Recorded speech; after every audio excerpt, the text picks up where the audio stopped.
seen. I said, don't mind, but what do you mean? I am the one who danced on the floor in the round. She said, I am the one who danced on the floor in the round. She told me her name was Billie Jean, as she calls the scene. Then every head turned with eyes that dreamed of being the one who danced on the floor in the round. People always told me, be careful what you do. Don't go around breaking young girls' hearts. And mother always told me, be careful who you love. Be careful what you do, 'cause a lie becomes the truth. Hey, Billie Jean is not my lover. She's just a girl who claims that I am the one. But the kid is not my son. She says I am the one, but the kid is not my son. 40 days and 40 nights, law was on her side. But who can stand when she's in demand? Her schemes and plans call her dance on the floor and around. That rendition, I absolutely loved it. Go out to our website, www.avradio.org, and you go to the artists we support, and you will find David there. David was our Artist Spotlight of the Week last week, and it is our honor and our privilege to have David joining us from North Carolina and on the phone with us now. Good morning, David. Good morning. So happy to be on the show. Thanks for having me. I really appreciate that. Thanks for the shout out with my song, too, and the Artist Spotlight. That was really kind. Thank you. Oh, man, thank you for being here. Now, we've got to ask you right off the bat. You know, your bio says that you grew up playing the fiddle. Did you actually do the fiddle rendition of that song? You know, I did not. On that song right there, I've been playing fiddle since I was 3. And, you know, they always say, I played tennis growing up, and, you know, that my coaches always say, you know what, always remember, there's always somebody better than you somewhere. I don't care who you are. You know, you might not have met him yet, but there's always somebody better. And I'll tell you right now, Glenn Alexander is who played that fiddle right there, and he one of the best fiddle players in the country. I've heard a lot of people play it. He is quite amazing, and so I play on some of my songs, but on that one, I had Glenn play on it. He knocked that out, and I'm not kidding on this one. He knocked that out on one take. Oh, wow. He came in, he heard our rendition of it, and he always says, David, let me hear it one time. He heard it one time in the studio, and literally 30 seconds from there, he told my producer, Jason Scavone, he said, go ahead, hit play. And, man, he knocked that out on one take. Wow. That's fabulous. And we talk about it all the time about how country, the genre, is ever changing, and you putting a country twist on a very pop song, that's just fabulous. It was a great job. What made you think about doing that?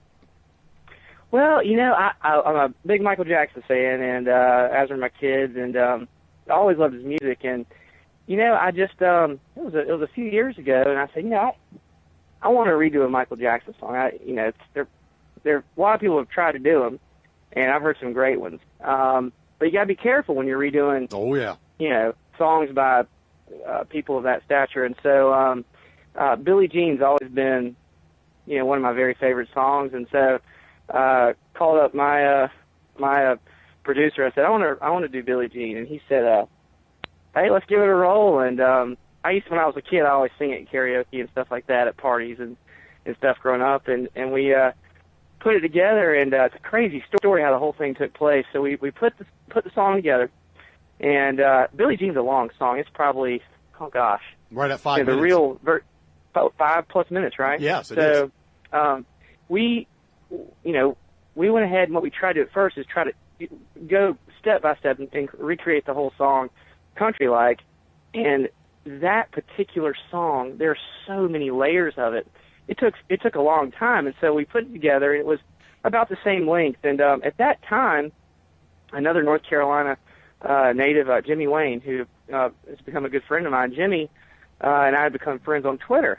And I just sent him a thing. This is before I even released it. Hey, Jimmy, I said, because I knew he was a Michael Jackson fan as well. I said, Jimmy, I want you to listen to the song I'm working on. I've redone Billie Jean. He said, oh, man, send it over. So I sent it over, and, man, he listened to it. He said, David, he goes, I love this. He goes, do you mind if I make any suggestions? And I was like, not at all. I mean, good gracious, Jimmy Wayne making a suggestion. Like, I'll listen.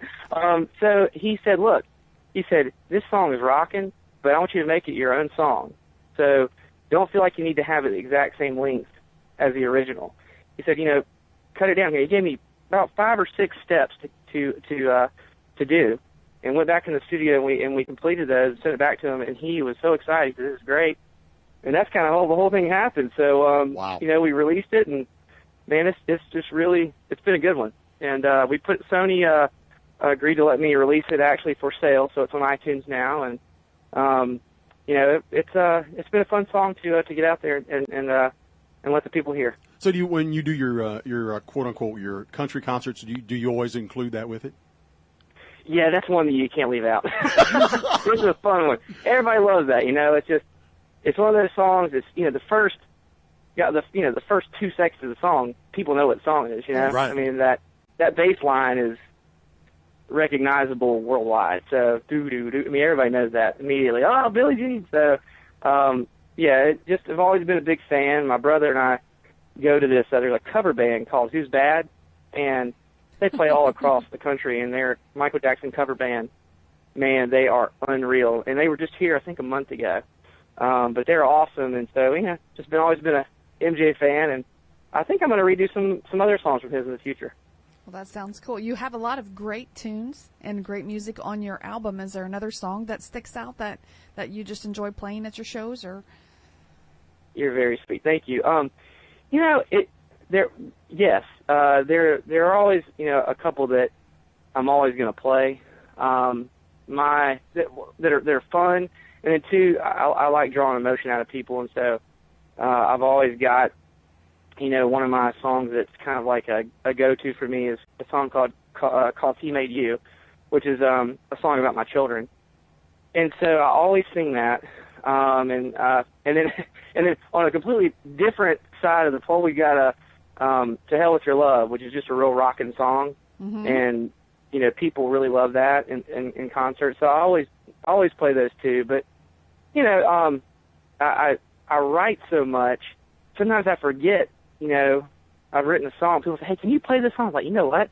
I forgot I wrote that. Because I'll take songs and I write so much, I'll record them because my fans like to hear what I'm working on. And so, you know, trying to get in the studio and recording every single song is virtually impossible. And I finally figured that out because when you write 20 songs in, you know, a week and a half, you can't get in the studio and do all those. So what I do is I'll take them at home and I'll just record them acoustically, you know, as I'm working on them, throw them out there, let people listen to them, and that's kind of what I do, you know. I just so those two songs I always end up playing in concert. Country Flow is another fun song to play in concert, and so yeah, I just have a lot of fun. Love writing music, love people, just good times. Well, you know, you mentioned writing all the songs. Reading your bio, it says, you know, you grew up playing the fiddle and singing in choirs, but you actually start, quote unquote, writing music until 2009, and now you have over 700 songs that you've written. You got what happened? What happened to you? What turned that on? Man, I tell you, you know, it's funny.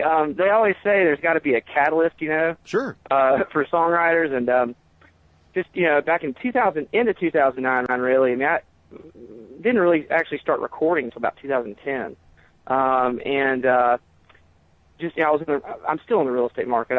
I do commercial brokerage and development, and got a really cool partner here in Charlotte I work with, and the paying job, still doing as we that. Call it, right? What's that? The paying job. The paying, that's exactly right. Yeah, guys have to pay the bills so you can pay for the studio time, right? That's right. I was in the middle of that, and, you know, when the market crashed, you know, during the recession, during that time frame, I had a lot of time on my hands, and, you know, just it was not the most positive time in Sure. people's lives as far as real estate, and really pretty much anybody's at that time. But I said, you know what, I've always wanted to do this. You know, I've got time on my hands. I got to figure out what in the world I'm going to do with my life. Got, you know, a 3-year-old and a brand new baby, and we were like, oh my gosh, what's going on? And So naturally, what do? You start writing music. So I started writing. I didn't know how to play the guitar, and so I just kind of taught myself how to play the guitar. Started going at it, and still not the greatest guitar player in the world, but I can write songs all day long. So I just when I record, I will play, but I always have. I bring in the best musicians to play, lead and stuff like that, because I'm always a fan of other musicians who can really kill it, and I'm like, hey, I'd rather have you playing it when we're recording, because I want it to sound great, Sure. and I want it to sound top notch. So I'll play on it, but I always have them playing on it as well. When I play in concert, I've always got a couple guitars going other than my guitar as well, because like I said, I know my strengths and I know my weaknesses, and we all have them, and so that's kind of how I run my show, and just got a great bunch of guys to work with, and it's really fun. I love writing music. It's fun to express yourself, get your feelings out there. I've met so many awesome people everywhere. It's just incredible, all across the world. It's amazing. Country music is huge everywhere. I mean, I've got friends in Germany and Australia and Iceland, and just everywhere. I feel like they listen to my music, and I've gotten to be friends with them, and so it's a really special thing. So that's kind of how it all took off. But still, real estate market bounced back, thank God. It's been great. I've really enjoyed the success of that, and I'm very thankful and blessed. I'll always do that. But signed with a record label about 1.5 years ago, and just going full steam ahead, still writing and working on my third album, which comes out 2017, sometime next year. Now, you write a lot of music, as you said. Now, do you sell the music? Are you the person that sings it all? Are you willing to branch out and say, hey, you can take my songs and you can sing them? What's the branch for that? Well, basically, when I first started writing and I started actually recording, I did release an album, self-titled David Britt, that was just me, that I released back in 2012. And then I've released several singles since then. Those are on iTunes and all the different digital outlets and stuff like that. And then 2015, which was last year, I released Country Flow, and that was with the record label Spectrum Music Group. Mm-hmm. That was released last year. So, that was everything digital, is obviously for sale, and then there's hard press CDs as well that are for sale, and you can find those on iTunes and Amazon and Google and virtually every outlet you can find as far as the music goes. And so as far as moving forward, I will tell you right now, it would be wonderful if an artist wanted to record my music. I've got plenty of songs that I've written with another artist in mind singing them, and I'm a big fan of getting your music out there, because there's obviously thousands upon thousands of songs that were written by other artists but have been made popular worldwide by another artist. Sure. And I think that's the beauty of music. Paul Williams wrote Rainbow Connection. Well, Kermit the Frog took that thing, from the Muppets movie. I mean, I love both versions. I mean, both are amazing. I love Paul Williams and love Kermit the Frog. Dolly Parton, I'll Always Love You. Whitney Houston sang it as well. I mean, it's like, I love them from both sides. So it's neat. If you study songwriting and you study music, you can see where songs came from. Tennessee Whiskey. Blake Shelton made a great point the other night on The Voice. He had a guy covered that song, which is obviously George Jones' song, which Chris Stapleton has re-recorded, and it's out of control, crazy good. But that's what's cool about songwriting and music, is that it flows over and over and over again. And so you'll hear songs that were recorded 20, 30 years ago that another artist recorded now. And so I'm a big fan of that. So yeah, if I got a call from Blake or Tim McGraw or somebody said, hey, Dave, we want to record your song, first I would have to get somebody to peel me off the floor, and then I would say, yeah, absolutely. You were touching about how you have so many fans internationally. Just a comment is the fact that, that's what we have found astonishing here at the station. We go out to 183 countries, and how universal, truly universal music is. Yes, sir. It doesn't matter what culture or how you grew up. Music just connects us all. It does. It is that one unifying thing. I mean, you can go to a concert, and you can be with 20,000 people there, and you might have 30% of the crowd be Democrats, 30% of the crowd be Republicans, 10% of the crowd not really giving a darn, True, right. And another 10% who can't vote yet. I mean, it's just like, but you'll all be sitting there singing the same song, and that's the beauty of music, is that it's something that brings everybody together. And because at the end of the day, we all want to be loved, we all want to be friends, we want our children to be healthy, and there's so many songs about that. I mean, you can take a song like "Thank God for Kids" by the Oak Ridge Boys, which to this day, if I hear that song, and I listen to it pretty much every day, you can't help but cry at least halfway through the song. Let me tell you something. When that first came out, way back, my children were young, and I actually put together like a video clip with that song, and it made me cry, and it makes me cry today. So you're right. You're right. It's incredible. I've got a kind of like a list of songs, and that is definitely one that kind of go to the whole feeling of love and children, and just the songs that have kind of brought that to life and how people connect with that. Like "What a Wonderful World," yes. "Coat of Many Colors." Everybody loves "I Love Little Baby Ducks." I mean, that song, that's another one that'll knock you over. Tom T. Hall. Yep, absolutely. I mean, it's incredible. And so I've got a list of songs that I listen to that I want my kids to hear them too. And my kids are real tenderhearted. So, if I put on "Christmas Shoes" by Alabama, it doesn't take very long. So all of us are sitting there with a box of Kleenex. But, that's the beauty of music. Everybody, I mean, of course, we love the fun songs that you want to dance and, jump around to and stuff like that. And there are obviously plenty of those songs. But it's the songs that really have meaning, that tell that story, that really, it tells you how important music is. And God, could you imagine not having music? No. Oh my goodness.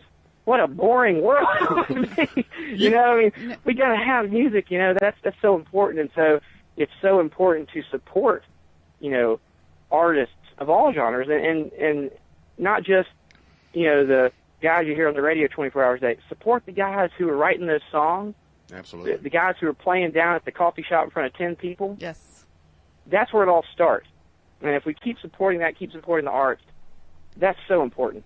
So important. I'm going to have to ask you this because when I was doing some research, looking at stuff to ask you and talk about, I came across something, and I wanted your input because you had it on one of the, I can't remember which website. Anyway, it's a saying from Waylon Jennings that says, "Country music isn't a guitar, it isn't a banjo, it isn't a melody, it isn't a lyric, it's a feeling."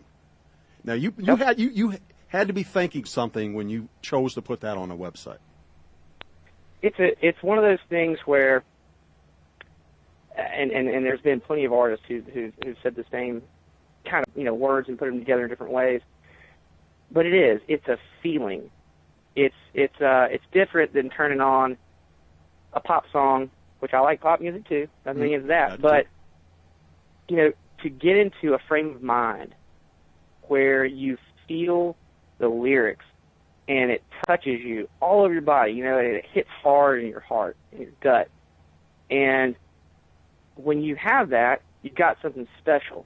And when you write a song, within, just a 30, 40 seconds, if you're writing a song, every now and then you'll go, you know what, that's it right there. You get that feeling. Not every song you get that with, but every now and then you'll start writing something and go, oh my goodness, I'm on to something here.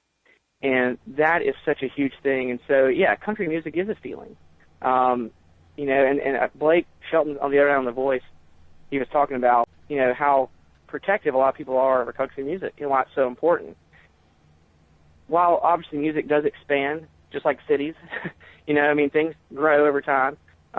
You'll have Charlotte's growing a town where I live, annexing every time you talk to somebody else. It's going somewhere else. But the thing about it is the same thing with music. Music keeps expanding. But with things like country music, it's great that it's reaching so many different people. But at the same time, you do have to be protective of it because there's the root, the foundation of country music is so important.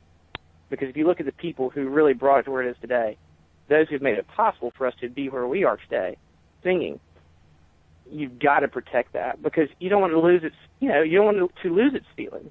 It's so important, and you want those stories to be told. I mean, hey, I love listening to somebody talking about sliding over into the middle of a truck and, you're bouncing down the road with your feet out the window. Those are fun. I mean, I write those kind of songs too, but, you also got to continue with the songs that talk about a person who passed away that you love, the person who broke your heart, the person you first fell in love with, the little boy coming home from school who fell off his bike and best friend helped him up and they got married later. Those are the songs that really define what country music is.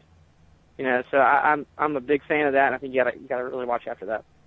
Yes, yeah. And we're big followers of I'm a bigger fan, I believe, than DJ Doc Jim of country music, and I grew up a country and western. I'm a little bit older than Vicki Lynn, so. But I love all music. See, I'm a product of the '70s as a rocker as a teenager. But I grew up, so I like it all. I'm like you. I like all genres. I really do. What was that comment? Bourbon and bad choices. What's you're a product of bourbon and bad choices. That's good. That was in a movie I watched the other night. Actually. Yeah, we saw it too. Yeah. That's exactly right. Olympus has fallen. Actually, they used those exact lines the other night. Yep. If people want to check out, get your music, how do they go about doing that? You can always go to my website is davidbrittmusic.com, and if you go there, it's got my store, all my music's for sale, which will obviously eventually take it to iTunes. It's got my YouTube channel on there, and what I do with YouTube, I mean, like I said, I put everything out there. There's a mixture of studio recorded songs. There's high-tech, high-level music videos. Then there are videos of me singing at home, just in my little room. There's a little room in my house that I just kind of devote to writing music in, and so I've probably got 140 songs on there. So that's youtube.com/DavidBritt music. But if you go to davidbrittmusic.com, I've got everything there, and then my Twitter obviously is just @DavidBritt. I'm on Facebook, got a fan page there, and so I try my best to get out as many songs as I possibly can, just because you never know who's listening, right? Absolutely. So I get them out there, let people hear them, because at the end of the day, it's about the music. We'd all like to have 500 fully produced studio songs on YouTube, but I think same time, I think you kind of lose that feeling as well. You got to show kind of the growth of a song. So it's cool to see, like, hey, I saw where David, did an acoustic version in his living room of a song, and then 6 months later, man, I saw a music video with a fully produced version of it. You can kind of see how it grows. Yeah, absolutely. And so that's something I think is really cool. So yeah, if you go to davidbrittmusic.com, there's all kinds of information there. And David, you have some upcoming shows coming up. You had some tour dates. Do you have anything Yes, you ma'am. want to talk about that? Yes, ma'am. So let's see here. In just about, I think we're probably about 5 weeks away, I've got a big concert I'm doing here in Charlotte, North Carolina, which is where I live, the home of the Panthers and the Hornets. Yeah, and so and not too far from Chapel Hill. I give a shout out to the Tar Heels. We won the ACC regular season championship last night over Duke. So, but yeah, so here in Charlotte, I had to do that. Sorry, Duke fans. So here in Charlotte on April 16th, I'm doing a benefit concert, and the actual concert title name is "Singing for a Reason." I've got a really close friend of mine, her and her husband, and he's a full-time musician as well. His name's Dave Desmelic. But Claire and Dave have a little son named Holmes who has an inoperable brain tumor, and so we are doing a benefit show at the Neighborhood Theater April 16th. That we're going to, all the money goes to cancer research. There's a hospital, the Children's Hospital of Philadelphia, that has a research arm called the Children's Brain Tumor Tissue Consortium. I'm glad you brought that up because I was going to bring that up. I'm glad you are. yeah, it's a great. I mean, hospitals all over the world benefit from the research that's done at the CBTTC up in Philadelphia, and so that's where Holmes goes for treatment. He sees his doctors up there, even though he lives here in North Carolina.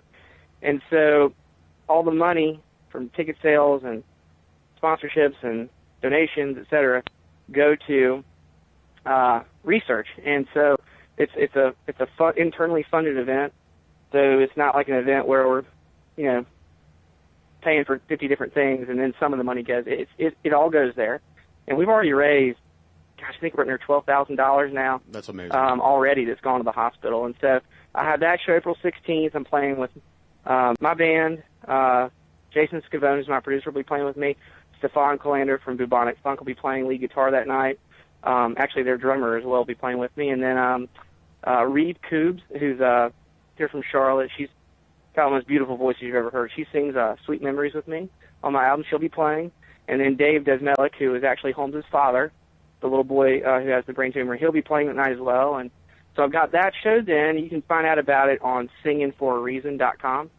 All the information's there. And then the weekend after that, I'll be heading down to Orlando, Florida. I'm playing a show down there, a private show down there. And then I've got another show in the upper state in New York in May. And then I'm still, kind of working on this summer. I'll definitely be doing some stuff, probably regionally this summer.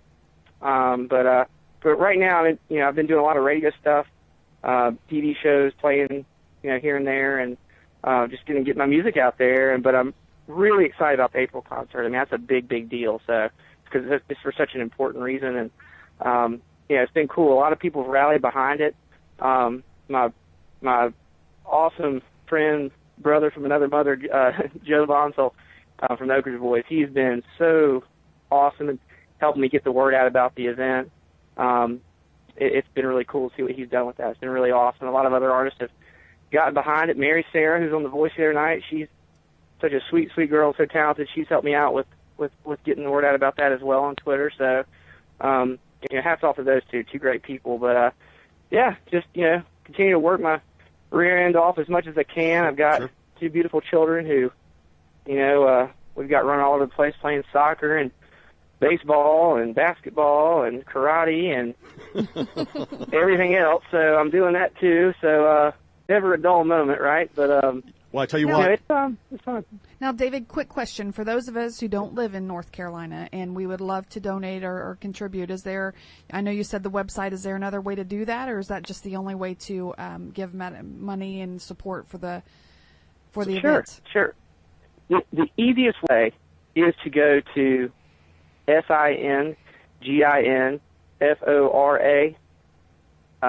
REASON, so singinforareason.com. And when you see that site, you'll see really quickly that you can buy tickets there, but you can also just donate. And all that goes directly to the hospital. It doesn't go to me. There's no middleman, all that kind of stuff. So if you go to singinforareason.com, you'll see right away there is the opportunity to just donate.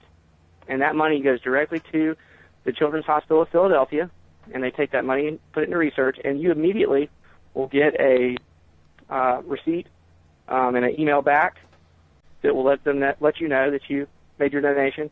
Obviously, it's tax refundable and tax deductible, I should say. And so, it's really neat. I mean, the way we set this whole event up is that there's not the whole you write a check here, and then we take that check, and then we give it here. It goes directly there. And then all the ticket sales from that night, that money will all go to the hospital as well. So that's the easiest way, singinforareason.com, and it's right there in big, bold print, tells you exactly what to do. You know what? We're gonna put that on our website so we can help them out. David, thank you so much for being with us, hanging out with us. I know you said you had your new album coming out next year. Please keep us in mind when you want to share some music. We got a worldwide audience, and many of them are men and women in uniform away from home. So we'd love to share with you. So thank you so much for spending part of your Sunday morning with us. We appreciate it. Well, thank you, and thanks for all y'all do. And, I mean, like I said, when artists get put on people's shows, and especially one like this that supports veterans, and I'm a huge supporter, cannot say thank you enough to the men and women who serve and protect us every single day. I mean, yeah, words can't even describe how amazing they are. But so for the fact that the station is dedicated to those, is really, really awesome and honorable of y'all. So thanks for having me on the show. I really appreciate it and look forward to being lifelong friends with you. Absolutely. Yeah, thank you. Hey, don't hang up.